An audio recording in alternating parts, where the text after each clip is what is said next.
week that was. Who's your biggest winner from week 2, Dave? Big winner for me. It's Russell Wilson, and this kind of translates into another bigger picture here, but it was against one of the worst defenses we'll probably watch all year, but Russ came out of the grave like the Undertaker to throw for 450 yards, 3 touchdowns, including some very patented Russ deep balls. Made Wan'Dale Robinson look like an elite talent. Also a guy you should probably look at for waivers if he's out there. I don't know what he's rostered like, but I'm definitely putting in a claim in a very needy league I'm in. Ended with an untimely pick, which definitely leaves a bit of a sour flavor at the end of that game.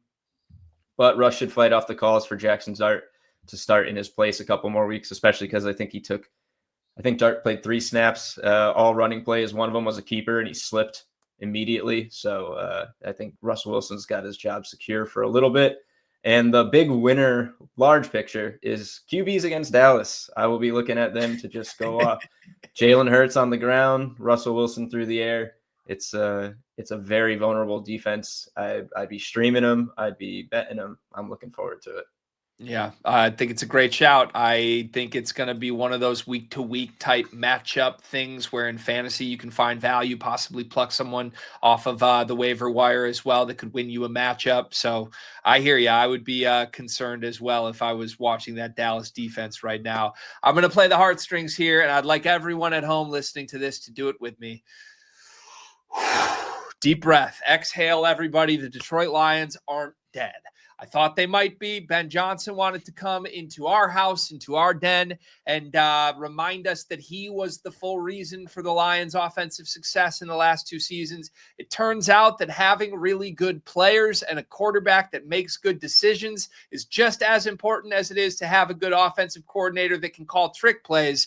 They sent a message, and I don't even want to listen to the idea that wasn't them sending a message. I mean, I understand Dan Campbell goes for everything, but they were going for it on 4th and goal, up 30 with 7 minutes left in the game, trying to get across the 50 mark. Jared Goff, 5 touchdowns. Amon-Ra St. Brown, 3 touchdowns.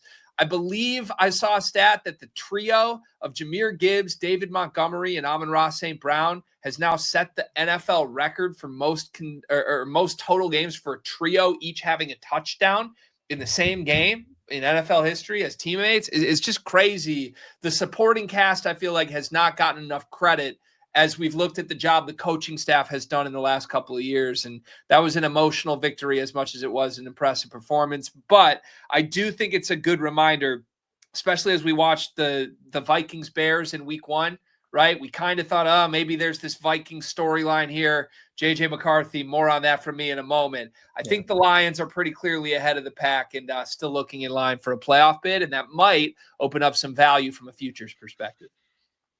Are you at all concerned they maybe reach too deep into their bag of tricks in just week 2, or they don't think they maybe sold out just to win this game, and it's a sign of more to come? You know, I do think there could be a come down, and this schedule's a gauntlet for Detroit. They have Baltimore in week 3. So I think this is one of those situations as a bettor and as a fan, I'm not necessarily looking to immediately ride the Lions wave off of an emotional win. But what I liked as a fan about the performance was it wasn't gimmicky.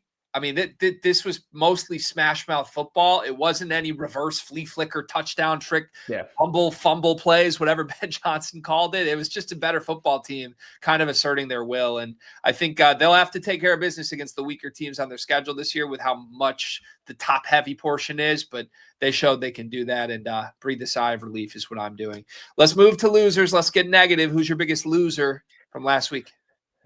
Both kind of literally and figuratively, it's the Bengals. It's hard to understate the loss of Joe Burrow, which looks like it's going to be a 3-month absence potentially. I mean, while acknowledging that Jake Browning has more touchdowns in relief than Joe Burrow did in his 5.5 quarters, he also threw 3 picks. It was against the Jags, who look improved but not world beaters. So I don't think that type of success is sustainable for 3 months.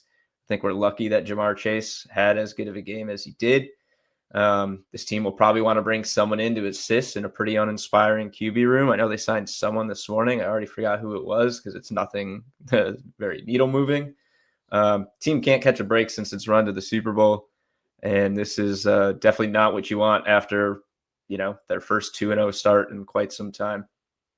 Yeah. I'm going to piggyback off you here, but it's hard to keep the faith with Cincinnati because of Burrow's constant injury issues. And, they've just kind of kept coming back to this offensive core. They've never found a way to protect him. And what is your ceiling? If you can't protect the quarterback you think is supposed to lead the whole team, that's a sad one for me because I feel like they've had plenty of chances to course correct and they haven't. I'm going to piggyback off of it though and give you another team that is going to be without their quarterback for a little bit. It's the Minnesota Vikings that I mentioned in my Lions winner segment briefly. JJ McCarthy was a gamble. Okay. Now, if he's truly not healthy, then let's give him time. Let's revisit this at the end of the season. He's a rookie quarterback. We don't know yet. His win in week 1 was magical. However, he didn't look good long before there was any question of him tweaking an ankle here in game 2. He looked bad for 3 quarters in game 1. And this team looks frustrated. I mean, I don't care how much you rally the troops. At a certain point, Justin Jefferson is going to look at you like, why can't you get me the football? I think his offensive line's in big trouble. There's injuries there as well. But, this was a decision that franchise made coming off of a 14-win season with a veteran quarterback in Sam Darnold that wanted to re-sign in Minnesota.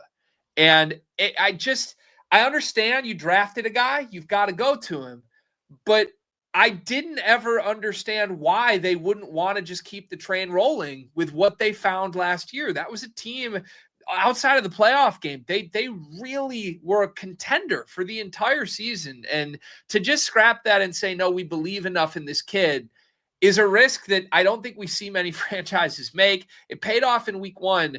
But now it has the massive caveat that it came against the Chicago Bears. And if you were in a dogfight with the Bears in the first place, what does that really mean for the rest of your season? I think Vikings fans have to feel like big losers. Yeah. And we talked about it a bit with the futures. The Lions loss was pretty damning. And we thought, as you said, they were cooked. But we did say the Vikings being favored above them in the division looked just wrong. The Dimers model still took a hit to the Lions and had them above the Vikings, but we were like, that's just not enough. I'm sorry for, 1-0, 0-1, 1 week, 1 quarter from JJ McCarthy, 1 bad game from the Lions. It wasn't enough for us to buy into that. And granted, an injury here is what's probably going to seal that, but it turned out to be the case.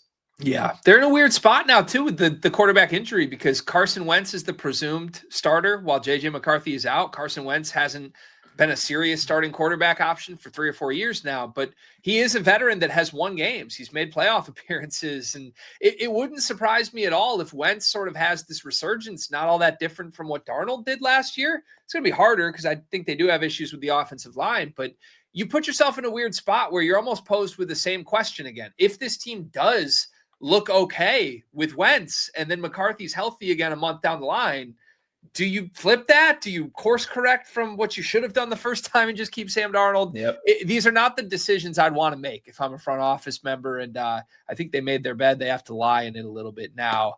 Let's do our final segment looking back here. If you could do a do-over from anything from week 2, what are you looking at, Dave? I'd say it's the Texans. After 2 weeks, I think they want a fresh start to this season. The team's definitely not a powerhouse. That run game seems to be lacking its spark. Nick Chubb doesn't look completely washed, but there's something there that is not generating positive vibes on that offense.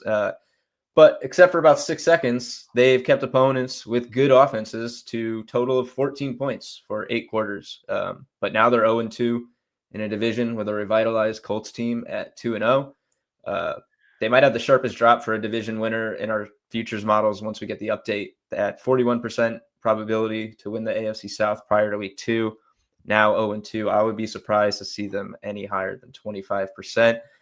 Colts may even get a resounding minus odds, if not over 50% from the Dimers model. I'm speculating here, but it's a pretty big divide. And the Texans are now 1 win away from an 0-3 start, which is pretty much an early death nail for any team in the NFL.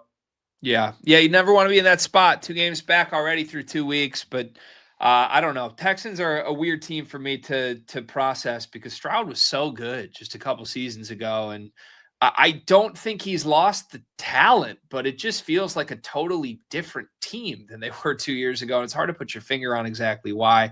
I like that shout. For my do-over, I'm going to play a sad miniature violin here because I think we talked more about this prop than anything on Thursday's episode last week. Bucky Irving to get in the end zone. I loved it. The model loved it. Everybody loved it. He was heavily involved. He had a lot of good runs, very productive, just nothing really in the red zone. Like they hit a lot of big passing plays once they got down in scoring range. And late in that game, as Baker Mayfield extends the drive and scrambles, and you see Tampa driving down to finally win this game, Bucky Irving, who has been on the field the entire 2-minute drill, making productive plays, catching runs for first downs, all this stuff, coming out of a timeout, they just stick him on the bench and bring in Rachaad White on 2nd and goal from the 2-yard line. Ultimately, Rachaad punches it in for the game-winning touchdown. If you had Bucks money line, as I did, thank you to the model for that, or 2.5 with the spread, you were still happy, but you weren't as happy as you could have been if it was Bucky Irving getting the touch. I have no idea why they went to Rachaad White. He's not a better goal line back than Bucky Irving, and this is just a reminder that NFL coaches do confusing things sometimes. Yeah, good for the Bucks, bad for Bucky.